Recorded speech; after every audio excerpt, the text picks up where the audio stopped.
नमस्कार। आज के इस वीडियो में मैं बात करने वाली हूँ वास्तु के बारे में।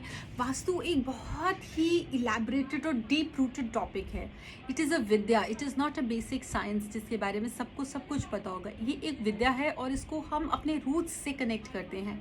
हमारे पहले के जो भी आर्किटेक्चर्स होते थे, they were incomplete without vastu. पहले आर्किटेक्चर और वास्तु डिफरेंट नहीं होता था, they were one complete bond.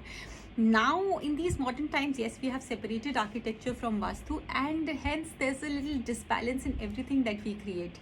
Modernization के साथ में हम balance को join करना थोड़ा सा हम पीछे छोड़ आए हैं, and which is why vastu has become so advanced and so important these days to create that balance, to create that mental, emotional, physical, financial balance. Vastu क्या है? वास्तु एक विद्या है जिसमें हम 5 एलिमेंट्स ऑफ नेचर के बारे में बात करते हैं. 5 elements of nature: fire, water, air, earth and space. These are the 5 elements of nature. और हम जानते हैं इन्हीं 5 तत्वों से हमारा पूरा संसार बना है, हम बने हैं, हमारी स्पेस बनी है, यूनिवर्स बनी है. इन्हीं 5 तत्वों की वजह से हम आज चल रहे हैं. इसमें से एक तत्व भी अगर डिसबैलेंस हो जाएगा तो हमारी धरती चलना रुक जाएगी. तो हम इसकी इम्पोर्टेंस अपने घर में, अपने ऑफिस में क्यों नहीं समझ पाते हैं? Why don't we understand how important is this balance between these 5 elements of nature? And there is a direction attach to each of these 5 elements of nature. Like for water we have the north east, for air we have the northwest, for fire we have the southeast, for earth we have southwest, and for space element we have the Brahmastan. The Brahmastan is the center of the house.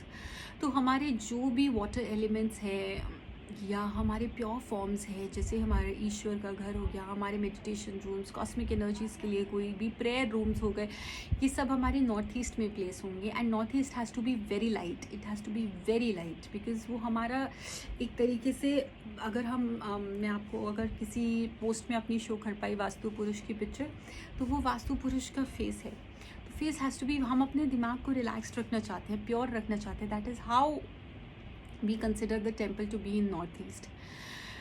Next direction, which is bang opposite, is the southwest, which is also a very dominant and a very strong direction, because ये earth sign है, and you know we are rooted to the earth. हमारी grounding जो है वो earth से होती है, so it has to be very strong, it has to be thus very heavy.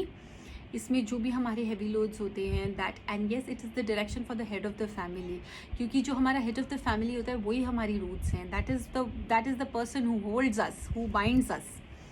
Next जो हमारा होता है एयर एलिमेंट, वो होता है हमारा नॉर्थ वेस्ट में. North west is a very flowing zone, air की तरह. You know, you can keep your drawing rooms in the north, you can keep your guest rooms in the north west, क्योंकि ये वो स्थान है जिधर हम आ रहे हैं और जा रहे हैं. You know, because it's an air zone. तो आप इसमें जो आना जाने वाली चीज़ें हैं, एंड अगर आपके पास कोई शोरूम है, एंड नॉर्थ ईस्ट में that's a tip, if you have a store and you can place all the things that you want to sell very fast in the north west, you will see the results. It goes off very fast because northwest is the air zone. इसमें आप जो भी रखेंगे वो फटाफट आएगा और फटाफट चला जाएगा. That is how it is considered. जो हमारा 4th जोन है fire zone, which is in the south east. South east हमारा बैलेंस्ड होना बहुत ज़रूरी है, बिकॉज उसी, if the south east of your house is balance, that is you can place your kitchen in the south east, you can place your electrical meters, electrical boards in the south east. इससे क्या होगा कि आपकी, very importantly, the women of the house, the females of the house, जिनका concept हमारे kitchen से जुड़ा हुआ है, the females of the house will stay healthy, they will stay strong, mentally stable, which is again very important. So you can keep your kitchens in the south east. And last but not the least is the Brahmasthan. Brahmasthan is the centre of the house. Centre of the house is the space. And as you can understand, space element का मतलब it should be खाली. जैसे आप हमारे पहले के घर देखते थे, वो एक चौल की तरह होते थे, सेंटर खाली होता था और आसपास स्ट्रक्चर होता था. This is how it is meant to be. हमारी लॉबी होती है, that can be the centre of the house. You know, we should leave it very calm, very spacious, very open. Open वरांडों का system होता था पहले हमारे घरों में, जिससे कि सारे रूम्स भी वेंटिलेटेड रहते थे, and we had the space to do everything good. तो ये थे हमारे 5 एलिमेंट्स ऑफ नेचर और इनके 5 coordinating directions. I hope you like the video. आप प्लीज़ फॉलो कीजिए for more vastu tips on my Instagram handle. which is Adhyatam_the truth. It has a lot of new Vastu tips coming and a lot more.